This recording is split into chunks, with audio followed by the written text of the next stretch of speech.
Welcome back, one and all. We're going to jump right on into it because this is going to be going in hot and fast because we are going to go straight into the standings for Group C. As we can see, Isuba 0-6, Anonymous 2 and 4. But most importantly, Unicorns and LDLC are tied at 5-1. Their one loss, a loss to each other, leading to the tiebreaker we have right now. Yeah, exactly. Unlike the last matchup where we saw fighting out first place because head-to-head was one-sided, this time around between Unicorns here, who will be on blue side for this tiebreaker, and the LDLC lineup here is 1-1, so they have to duke it out. Very excited for this one. Both very, very powerful lineups. I don't know who's going to come out ahead. They're 1-1 already, so it is quite literally a 50-50. I mean, there's a real world. I said this when I cast their first game back when this group started earlier in the week, that there's a real world where this is a finals preview. Yep. And we've already gone 1-1. This will be decided to head into knockouts, and you begin to wonder whether this might show a little bit of a side one way or the other. Both of these organizations, two of the most storied in European and just League of Legends in general. Unicorns have been around for a very long time. LDLC, arguably the longest standing and most successful of the French organizations. You look through how much talent has come through this roster. They've done it again this year, having lost Ica, Yike, DOS, Ica, all of these core names to their roster. Rebuilt it. They've gone again. It's part Swedish now. It's still looking real good. And now they need to make it happen one more time. I just feel like maybe the LFL slipping just a little this time around. A few more competitors to the crown, as it were. Two bands coming on through already. Masks, Jace definitely off the table for obvious reasons, and Zoelys Rakan off the table by Unicorns and Trade. Yeah, very, very standard bands so far to patch. And like you mentioned, LDLC have been so dominant in the LFL, especially last year. I think they are 3 titles in a row, back-to-back champions right now, domestically. I was wondering whether it was 2 or 3. It's 3, so there you go, off the top of my head. And I mean, the only thing they've not really been able to maintain in the international stage as far as the ERLs are concerned is the first place finishes. They've been first, or rather second in spring, and then I think it was third, fourth. They lost in the semis, of course. What was it? Was it Team Heretics? To the Team Heretics story. It was Heretics beat Unicorns, then LDLC, and then BDS in the final. It was a ridiculous run they pulled off last time around, especially considering the expectations that have often been put on LDLC shows, because they've been so regionally dominant, but have not really managed to convert it. Honestly, since 2020, when Ica, their key member, their flagship member, left to go to the LCS in NA. They won without him, and they come back. And they're still winning LFL, but couldn't win it at EU Masters. And it does feel like it's been that last remaining taste of glory, that last remaining bit of silverware they need. And it's been a hard-fought group, that's for sure. And Unicorns would love to show that they are a team and an organization to be feared as well. With the first pick, Xayah, despite the Rakan ban on their own side, still so very potent even without the other half of that particular duo. Instead, the response from LDLC, maybe something like an Annie, but it's always a dangerous thing to talk about on this. Yeah, always dangerous, but Annie actually left up, I think, for the first time of our day so far, and it will be locked in and taken up by LDLC as immediately Unicorns just go towards the Galio plus the Sejuani combination. So I think immediately what that spells to me is LDLC are going to have to put out some side lane bans towards Venour, just because you can't really deal with, the amount of CC in the early game and burst damage that can come out from Galio Sejuani, super obnoxious as is. But if you turn that into a scaling situation where you've got something like a Gwen on the side lane or a Camille, which I hesitate to mention, because if it's not the first ban here from LDLC, just on respect and principle alone, I would be kind of surprised. So that's what I expect to come out from the Unicorns here on the top side. LDLC respond with the Varus just to try and cut through this front line. We saw how powerful it was in doing that. There's the first side lane ban here in this Fiora. We'll see where the direction of the draft goes, because Kryze as well, no stranger to the side laners, and there you go, Unicorns paying their respect in the Jax ban too. You could have a very, very volatile top lane matchup depending on where the rest of the bans lie. It does feel like some of those core melee top lanes being removed. Things like Camille, the Claire, still a few around, even if some of the more favoured ones are currently being focused at, and see whether that continues to be the case. Of course, things like support once again largely being later on there, like Camille one of those melee synergy options. And of course, Venour has put a lot of time into Fjord, guys. Like, I think it's something like his most played that, and then was it Cassante is the other option? May well be something to consider here for the likes of Kryze, possibly. But we'll see how it all works out. It does leave Annie as a potential flex down to mid bot or mid support still, but it does feel like with the Renata ban, maybe once again we're seeing that last pick support being an angle. It does seem to be an increasing priority for teams. Yeah, I mean, even though I agree with you, I feel like for LDLC, they have to hold on to top lane counter pick here because surely chances are you're probably going to have a pretty okay bottom side matchup. I think you can't go something like Nautilus here, otherwise you run into Braum support instantly, and then it's just, oh no. I mean, I can see it happening already. Braum there it is. Into something side laney, and then the bottom side. What a surprise! I think this is a bit of a bait. I think this is a really big bait. Sejuani, Galio. Oh boy! Just like there is so much front line now. Granted, there isn't a lot of damage, obviously, as the game scales up, but the early game is going to be so hard to contest. Those skirmishes, and yeah. Unicorns are no strangers to actually snowballing out leads. So I feel like maybe you just look for something a little more neutral. There's the side lane pick for Venour here. It's going to be the blind Olaf. Now, there are a couple of answers I suppose you could still technically take into this. It kind of depends on what Kryze is fancying. As oh god, someone like Tarek would also be very nasty. Big, bulky bruisers with a massive invulnerability shield. I think that the options are just plenty for Unicorns. It just depends on how spicy they're feeling.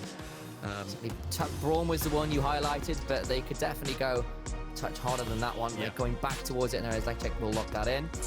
Okay, I'm going to make a call out here because I feel like Kryze would maybe pull it out, but I don't know if his team would have any favor in it. Okay, actually, Kenna wouldn't be too bad here.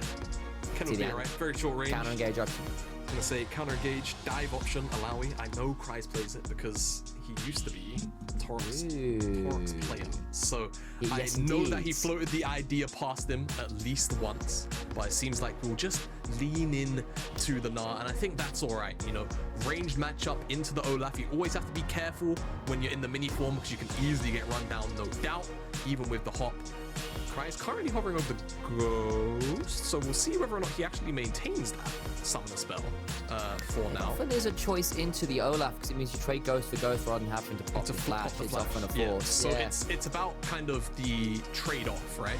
If this does go past, I think the summons you can't change after 20 seconds, or maybe it's just actually swapping champions. I can't remember what the actual rule believe is. It's just swapping champions. I think it's just swapping champions. So it could just be, you know, he will swap over to the teleport. We'll have to wait and see. I won't divulge much into it for now, but for Unicorns, I think this is just the go composition where you just happen to have a Xayah in it. And then on the opposite side for LDLC, there are, you know, more nuanced options of engage, and also just non-nuanced options. You've got a Braum, you've got a Nautilus rather. You can just send it, but it's going to be very, very difficult to lock down the target that you want on a consistent basis. I think Backlund, who's had a very, very individually impressive tournament so far, is going to have to come up huge with some of these Tibber stuns onto Funky. Otherwise, it's going to be a very, very tumultuous game, to say the least, of the amount of skirmishing power available to Unicorns in the early game.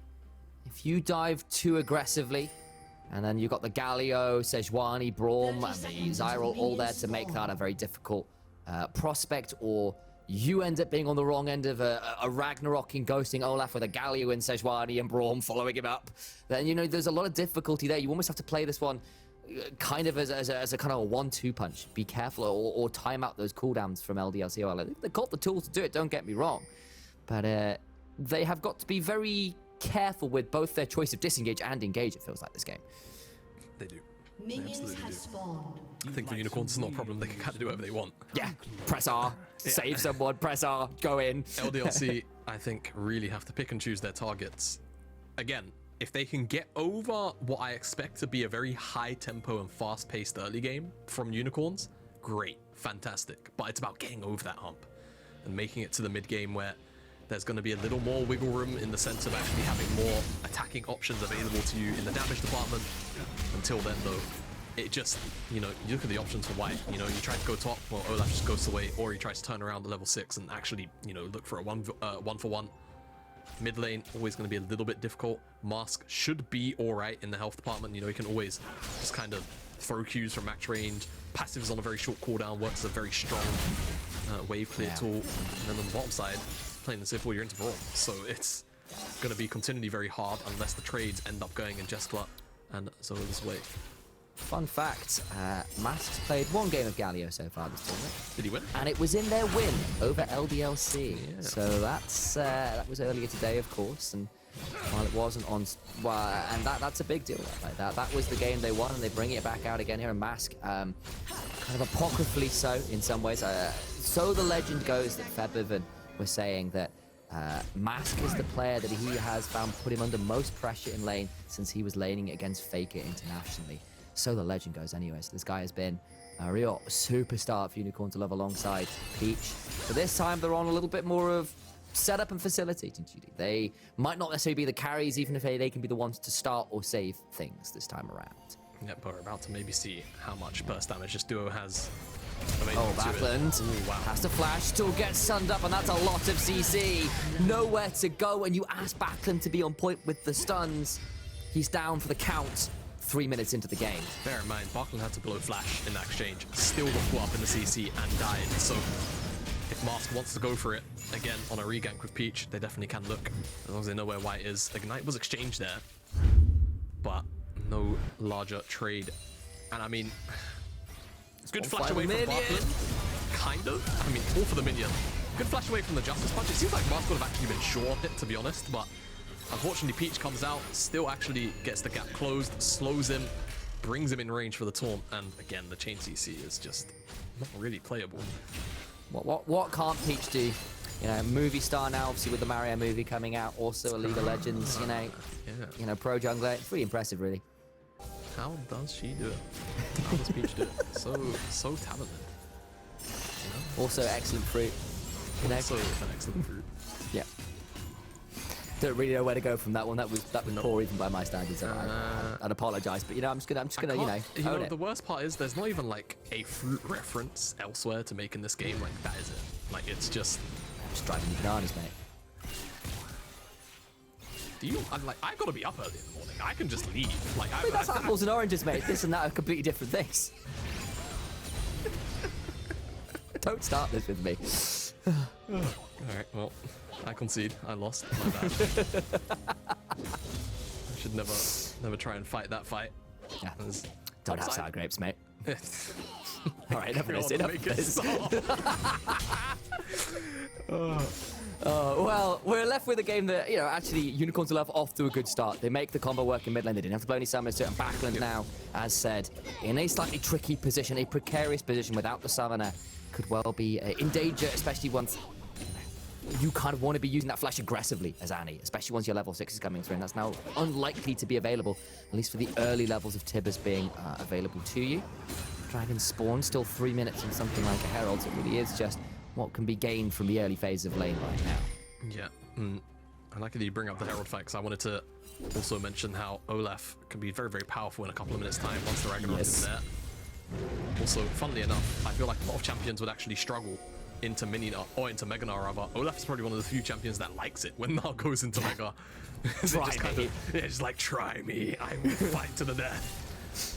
You know, to Valhalla he goes, and we're dragging Mega Gnar with him is the plan, as Backlund is in a difficult position, just gets stunned up, but Peach won't decide to go too much further, and you can see on the corner of your screen, White was around the corner, so might have been able to rescue the mid laner anyway, but Dragon is going to be started by Peach, if you can say on the mini-map. White, debating coming on over, but the bot lane of Funky and Chick will be heading on over for now, and I think there should be just no contest. Yeah, looks like White's going to be caught. Again, this just lends into the very powerful composition in the early game that Unicorns have.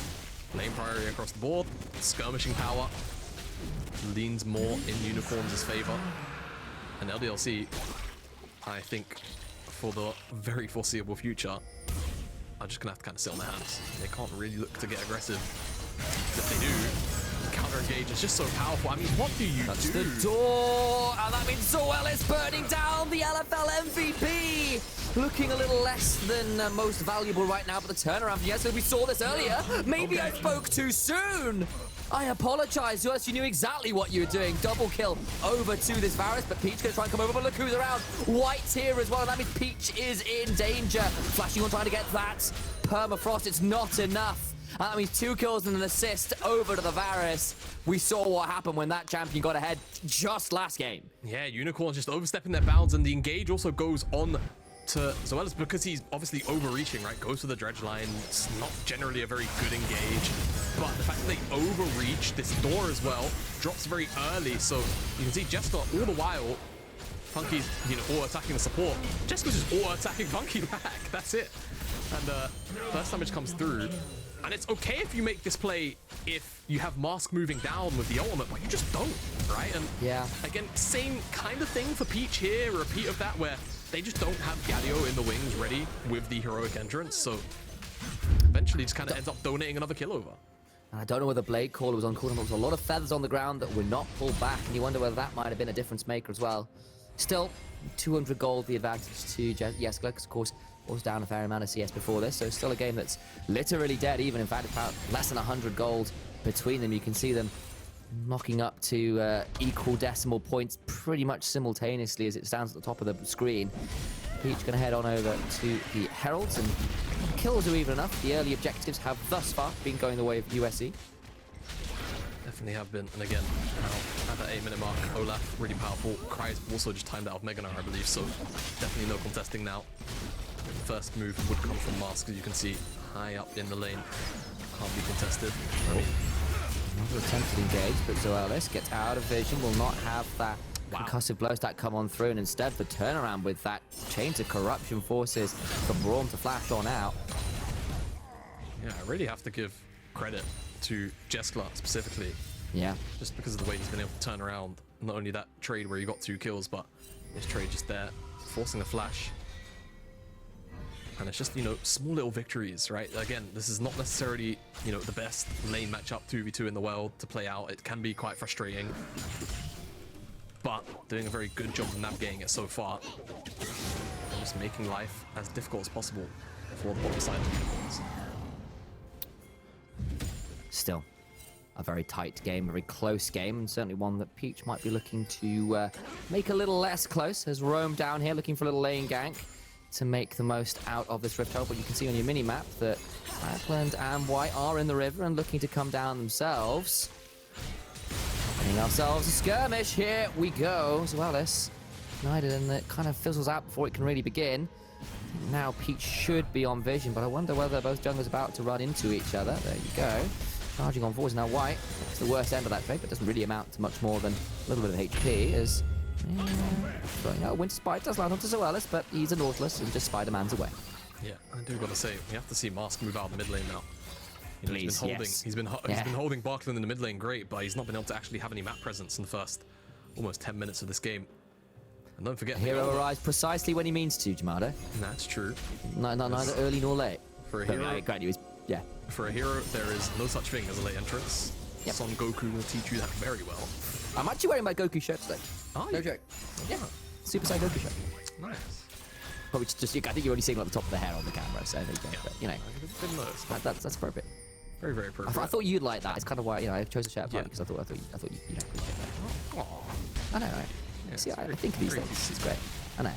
But going back to the point, I do think it's very important that Master moves out of the mid lane soon, because yes, it is kind of what you want Galio to do. You want him to achieve things in the early stages with his team in coordinated side lane dives and any kind of skirmish like that where he can get involved. It was great to see the pick onto Backlund, but it never really resulted in a repeat gank or anything like that.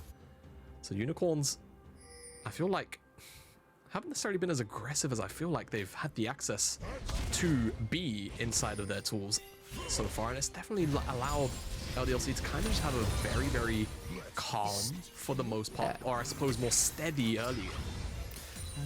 Feels like maybe with the Herald in play, they might be able to get something out of that, but I do agree, they've not really, outside of that very effective early gank in mid lane, done too much proactive. There was the unfortunate 2v2 scuffle that happened down bot side, which went away from them, but aside from that, you're absolutely right. We haven't really seen a lot out of this important combo between the mid jungle of USC in particular. And they've got a couple options. There's the Olaf and the Xayah, who both be, you'd imagine, pretty good options to make things happen. Herald summoned mid lane.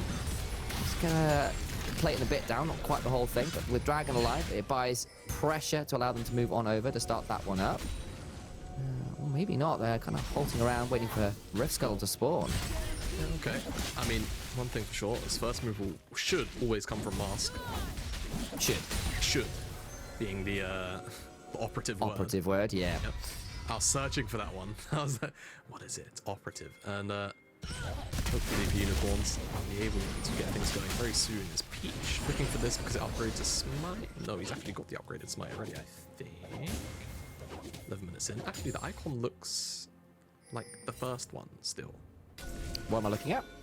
The upgrade Smite for Peach. I think it's got the color. It's got the small color, right? So I think it's already at the 900. So I'm pretty sure it's 3.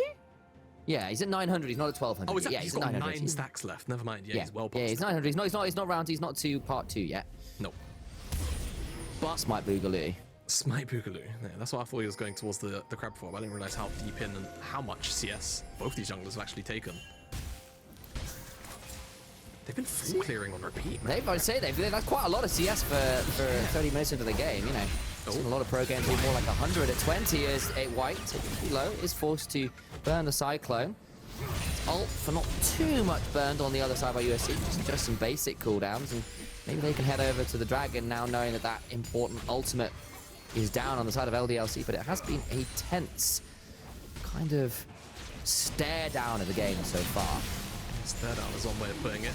The Unicorns will finally go to take down this Dragon. See what Soul ends up being. This mountain, just the individual mountain, honestly, is going to put so much work in for the frontliners. Yeah, I know. Unicorns. There are so many people like, this is great, thank you. Braum, Sejuani, Galio, all happy. Backlund, just about okay. Molten Shield gives enough of speed up to get Annie out to safety. Oh man. Ocean Soul might just be as oppressive, to be honest, with the big health bars too, man. Yeah, they're like, oh yeah, Ragnarocking Olaf with all his healing plus Ocean Soul. Delicious. This, you know what? For all of the... Venour. Unfortunate miss on the ultimate there, but I think he'll be looking to reset regardless.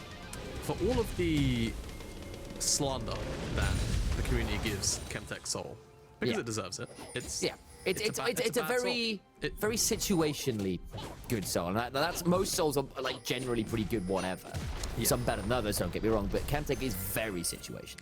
This is one of those games where Chemtech soul value would be absolutely cooked, because no one should be getting bursted down on the front line that much, but if they do, and it should be in the value of below 50% HP, that damage reduction would be pretty damn good, but that mountain probably would have been the best one out of all of them. Either way, enough talk about souls that never were. Exactly. Maybe in the multiverse, you know, B versions of Sam and Adrian, Initialize and Jamada out there, casting a game where it's a mountain soul. As maybe. I wasn't expecting to hit multiverse theory today, but here we are. 50 minutes in. Been a very, slow game so far. Isn't it strange? Actually, no. Is there going to be a play here? The moment we start to head off the deep end, we end up with a bit of like great flash from Kryze. Here comes the hero's entrance into the Glacial Prism. He's white, nowhere to go. Peach gets that one. 2 kills to the good. Is that Sejuani, and they'll head back on over with second Herald and infantry to claim that top lane turret. There we go. Okay, maybe Unicorns are just waiting for the first items. Also, fairly big spikes across the board. Right? Hydra, in fairness, Roa as well. I mean, I like the discipline, but also for me, I mean, I come from the LPL, man. I like fighting. I don't know why. I don't know what else I can say. In fairness, LPL is also quite a lot about fighting about item spikes. Like, cool, I have an item over you. Let's fight. Exactly. So for Unicorns, a little bit more disciplined, a little bit more slow in the first 15 minutes of the game, but finally make their first play with Mask involved, and it's pretty one-sided, and this is kind of why there's just so much CC. Great flash from Kryze, respecting the potential flash out. White, however, as soon as he comes out of this village, he just gets clipped with the ult. Can't flash away, and when he does, well, he's already dead. So, a little bit unfortunate in the usage, as Venour, I mean, he can kill Kryze, even in Mega. Has to dodge a few boulders. It's down the 1 level. I think it was partly because of slightly unfortunate back time of the 1 time. It should be even enough as it goes, as we're trading in mid lane, but not too much more to be found. First turret down. We are kind of sitting with about a 2,000-ish gold lead in the favor of Unicorns Glove, with 2 minutes to what will be sole point. For all the actions being relatively limited, now they get the mid lane turret as well. In fact, they've stacked the dragons. In fact, the LDLC haven't made that many proactive plays themselves either. Does kind of feel like they're going to have to pull the trigger on this Dragon Soul point, or things start to snowball away from them, even if it has been by increments. The increments have started to add up. That slow bleed, right? It's one you don't really necessarily notice. Not only as commentators or viewers, but also like, in the game. Like, this might not feel like a terrible game state for LDLC right now, but... One more dragon and it is. Yeah, one more dragon, it starts to get, you know... We've got to start thinking, all right, when do we start to make some kind of play, some kind of gambit in? Of course, again, the game is never really over. I think if you can remove Funky from the equation, and then maybe Venour, then, you know, it is just a bunch of CC bots. But the base damages are so high on these champions, Yeah. specifically Sejuani and Galio, that just adding a Braum into the mix with the additional Winter's Bite Like, passive. the CC chains are ridiculous this game for Unicorns. As Flash popped by Lekcyc to get out of there. Did have to flash the dredge. And of course, Zoelys will be down theirs as well as top lane. Mask and Kryze trading on out. Shield of Duran comes through and chunks out the Gnar to about half HP. But he's got Mega coming out shortly, so we'll be hitting that in short order. But does mean won't have Mega ready for what would be all-important dragon fight. With Galio, TP in 3 seconds. Yeah. Be able to join the fight as necessary. Kryze as well has a TP as well. And, no Mega Gnar on spawn, at least for dragon. Yeah, not on spawn. I think the exhaust, I think it scales down how long it lasts. I think at this point in the game, it's somewhere around 12 to about 12 seconds, 12, 15 seconds. So we'll be able to start stacking up on the next wave as it approaches him. But like you say, on spawn, not available, could be an issue for LDLC in terms of looking to contest the dragon if they even want to. Or to be entirely frank with you, can. Olaf's already here. Walking through that choke feels like a death sentence. And they are just going to give it up because I think they know fighting is just impossible, but So it has to be challenging. asked, right? Like, when does the fighting start? When does the contest happen?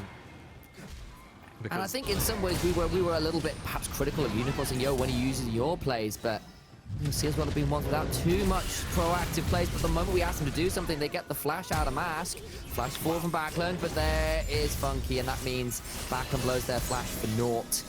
Unfortunate moment there for the mid laner of LDLC, who hasn't really found their footing in this game as yet. yeah, it's been a very muted game. Can't blame him. He's been shoved underneath the tower Yeah. all lane long, and he's just been looking to CS farm up. 210, 211 CS at 19 minutes in. How is this Sejuani up 2,000? I mean, obviously 2 kills, but up like 30 CS on a Wukong as well is Late quite CS, impressive. I guess. I'm not Yeah, sure. I and mean, kills. I don't think there was the kills were ever shutdown kills. No, they were like, it was first blood, in fairness. Thank you very much, observers. Thank you very much. Gold slab there is beautiful to behold. And Funky, Mask and Peach leading the way. Jeskla not miles behind, to be fair, but he is the one member of the team that doesn't feel too bad about the game state on that front. Now the shove continues as top lane tier 2 just goes down. There's no contest. These objectives just falling slowly but surely into Unicorn's hands. Yeah, Herald charge from earlier on, right? And that's where a lot of that damage and work was done. Oh, they get the Venour as bottom tier down 1 as here. well. Yeah, I mean, this is the thing, right? You have to remember, a lot of the gold lead that Unicorns have right now, a lot of it hasn't actually been done. I mean, even if this happens. I'm not sure how much. Okay, the aftershocks down. Cyclone part 2's down. It's just gonna ult out. Yeah, Oh. What can you do? What can you actually feasibly do here? That's the second ult of the game we've seen from us. The first one was that top lane dive. The second was to escape. And for all that we've been asking for those proactive plays, you know, Like- kind of out of nowhere, deceptively, insidiously, there is a 4,500 gold lead. Yeah, I mean, who cares Right? if you're not making proactive plays? If LDLC aren't, and you're just gaining every single objective on the map, like, you know, minus the kills, which honestly were more missteps of Unicorns as opposed to Yeah. like, you know, major proactive plays from LDLC, not to take away from LDLC's game so far. It's effectively a perfect game. Like, this has just been very, very by Disciplined. the books, textbooks, Yeah. disciplined. And it feels like LDLC are just stripped of options, right? You don't necessarily win the side lane because Olaf is just going to be a bit of a problem for the foreseeable future. Even picks like this could get problematic. So hard to do. You can't kill him. He's got such a big health bar. Braum's about to show up. You don't know where Galio is. And imagine this. You commit onto him. Imagine if Mask does have ult. It's just really, really difficult. There's Glacial Fissure, and Glacial Prism for that point, and then there's the Featherstorm, and there's the ult from Mask at some point as it comes out. Like, it's so hard to get enough time and enough knowledge to know whether you can actually kill off these beefy frontliners. Now, of course, eventually, Jeskla will come online. I imagine, he has to go hybrid here, right? Like, there's no way you don't go hybrid just for the sake of being able to cut through these bigger health bars. But it's gonna be a while. Sure, he's at 2 items, he's farmed up well, but so are Unicorns, and frankly, the Xayah, right? It's, they're coming out, they're not exactly poor scaler either. No, right? And the champions on the side of LDLC, they kind of all have to operate in the range of the Unicorn champions, and right now, they should, in theory, just by champion strength. No, Peach! Man. Just by champion strength, be stronger. That's his lunch money. Just went in and just took it away. He's not eating today. Nope. That's right for dinner time. But beyond that, I'm actually quite hungry. I could use some dinner after this, not gonna lie. Yeah, so could I. KFC angle or something. I don't know. Some takeaway. I actually bought fried chicken. It was great. Did you? But White is not eating fried chicken. He's certainly not eating Brambleback. A Brambleback would probably be spicy if it could eat it. I mean, it's literally fiery. I mean, like, yeah. I need. Would that be too spicy? Is the question. Well, I don't know, man. I'm from the Caribbean, and that's true. Yeah. Yeah. So it's kind of just how that goes. Yeah. It's nothing's really too spicy for me personally, but yeah, maybe I can deal with Brambleback. Is actually fire still just fine? I don't know. I feel like fire would probably burn. Smile. Okay, well, we've gone the tangents deep enough. Let's pull out of this rabbit hole and instead head towards mid lane. Lekcyc has to back on out. The Glacial Fissure still available. Now comes on down, but Lekcyc still in a difficult position. Is not back by the Gnar ult. But look at the feathers flying on in. It's a 1-for-1 already. The Gnar is down. Backlund has to go golden.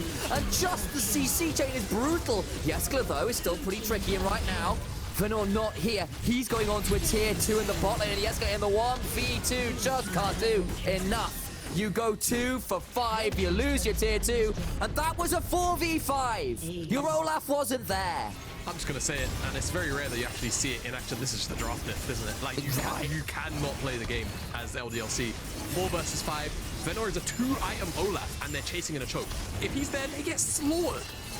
Absolutely minced. So, and they still get loose soul, and tower, and 5 for 2. Yeah, it's so absurd. So absurd how powerful these champions are. And I mean, this is what I was talking about. This is like very close to ideal scenario for LDLC. It doesn't really get a whole bunch better. 3-man Mega Gnar ult in a choke that you can chase into that's not necessarily too punishing, right? But the Galio ult comes in, and all of the AoE that ensues is absolutely massive. Galio, Mask just kind of one-shots them all. Funky, the DPS somewhat AoE AD carry as well because of the feathers, isn't even firing into the choke. He's hitting the Annie on the side. So to get kind of washed like that has got to feel a little bit demoralizing for the LDLC side, because again, they have been slow bled this entire 25 minutes of what is a one-sided chess match. I mean, and I was just watching Venour on the minimap who started 1-0 over the phone, and no, they've got it, and walked straight back to the tier 2. Like, after 4v5, yeah, it's fine. And Sheepy with a bit of a draft diff this time around. 7 splits in a row. This man has led his team to a championship, and this draft is proving pretty remarkable this time around. LDLC, they have been out of options, it feels, for a long time. They'll stop the Baron going down initially, but they'll lose the fight after. Regardless, the LFL first seed is being put to the sword and routed here in a tiebreaker match. Yes, they Kryze will try and clear up the way, but I mean, what else can you do? Not much. I will initialize that. Taunt is going to fall wide. Venour's about to absolutely destroy White. Bye-bye. To Valhalla they go. Not even believers. The opposite side. I think that might be why Venour's done it. And I've got to say, Unicorns just look really good in this game. They really did. And it's been a tight group. It's been a tense group. It was a back and forth between these two teams, 1 game apiece. But this game, yes, it was slow. Yes, in some ways the action has been a little limited, but it has been Unicorns all the way. And in a style, I think, that should make a lot of other teams worry, as Kryze maybe looking for a little bit of magic here. We'll get towards the Mega. Mask now out of the aftershock, but all the while Baron's going down while Mask gets out to safety. And this is what I'm talking about. When you have a team that gets to win just by playing the map better, by playing the draft better, by saying you are damned whatever you do. And this fight, I mean, it was declaration from LDLC, but what do you do? It's the golden question that LDLC cannot find the answer to, unfortunately, because they have been muted, completely silenced from pretty much minute one before they were even on the Rift. And I think it just has to be said, the Nautilus pick, I think, really broke this game. Just simply because they cannot skirmish with the Braum there at the same time in the early game. And I mean, you could definitely see Jeskla, at least on the individual level. You know, he was trying to pull through a little bit, but... I've just looked into mass inventory. He's got a Medjai and a death cap. This ain't no tank Galio. He knows what he's doing this game. Exactly. He is going to get on top of the backline, and he will deal a whole bunch of that. I mean, yeah, goodbye. Dear me. Yep, he and Funky very able to deal with Backlund, who has been not able to do anything. Annie, the fire has been well and truly put out. White about to go grey screen one more time to actually get the shutdown and remove those stacks from the library book, but I think it's just a little too late. The souls already torn from their bodies regardless. A 2-for-1, yes. But you've lost your jungler, you've lost your mid laner, you're about to lose your final remaining inhibitors. You have 2 Nexus turrets and a Nexus remaining between you and a second place finish in groups. The curse of LDLC and EMEA Masters continues. Jeskla flashes away. Unicorns of Love, the Prime League champions, mythological creatures they may be, and a mythological win over the best region in EMEA Masters for so many years. They are the first place team in their group. They will go forth as the first place team to quarterfinals here. Yes, they absolutely will. And I mean, Unicorns just seemed so mad. Like, after the early game, all I can think about is just, you know, the quarterfinal setup, right? Dropping out in summer last year. This was such a good look for the Unicorns that, you know, I feel like a lot of the times, not to link too many points together, in, you know, the EMEA settings, I think one of the biggest drawbacks for a lot of the teams is the discipline, right? It's oftentimes that is the biggest weakness for a lot of teams, but here, simply not the case. Excellent stuff from them start to finish, and yeah, LDLC just had no answer at all throughout that game. Yeah, absolutely true. And, you know, congratulations over the Unicorns as well. It was well played from draft to how they played disciplined in the early game to getting all those advantages to just breaking their back. And let's have a look in at the final results. Now the dust settled across every single group here in the EMEA Masters. In Group A was the Wildcats, the #1 seed from the Turkey region, coming out 5-1. Heretics just behind them. GK had a valiant attempt at 2 and 4, but it was Zero-Tastic coming out bottom.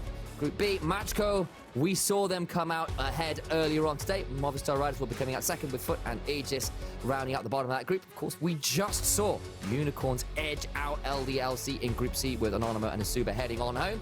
However, in Group D, it is Team Geo and SK Prime will be heading on forwards. And our boys Riddle didn't make it. That's a shame. Rest in peace, Riddle. You know, as you know, 07 as ex-NLC representatives, of course, we want to see our old leagues teams do well, but didn't make it. And I feel like generally throughout a lot of the groups, not too many surprises. I think obviously the big one is Matchco actually finishing first, maybe getting through. They looked so good. Maybe getting through, obviously, as well. Maybe a bit of an overstep on their expectations, but generally they looked so good. And I think, you know, with a little bit of helping of Aegis not looking really the best throughout the groups, and FUT definitely stepping toe-to-toe with a lot of the teams, but not really getting across the finish line, sets them up for that first seed, which honestly I think is going to help them out a whole bunch, because it changes from going against potentially, you know, Unicorns or Team Go, or even the Wildcats as well, to, you know, Heretics, LDLC, obviously still a very scary team. Very scary teams in this group, you know, the teams are still very scary to go against, but I feel like I would rather go against the Seed 2 teams over the Seed 1s. But I think that's even if everyone looks very strong. But well, before we sign off, do pay attention to the EMEA Masters Twitter page to find out exactly who will be facing who in the quarterfinals, which will be kicking off next Tuesday, 5 p.m. Europe time. But that means go and check out the Twitter account. It's at EMEA Masters. And that's where the draw will be happening. But until then, well, we'll be seeing you on Twitter, I'm sure, to see who's drawn with who. we'll see you next week. From myself, from Adrian, from the whole broadcast crew, we wish you a very good night, morning, evening, wherever you are around the world, and we'll see you next Tuesday. Until then, bye-bye.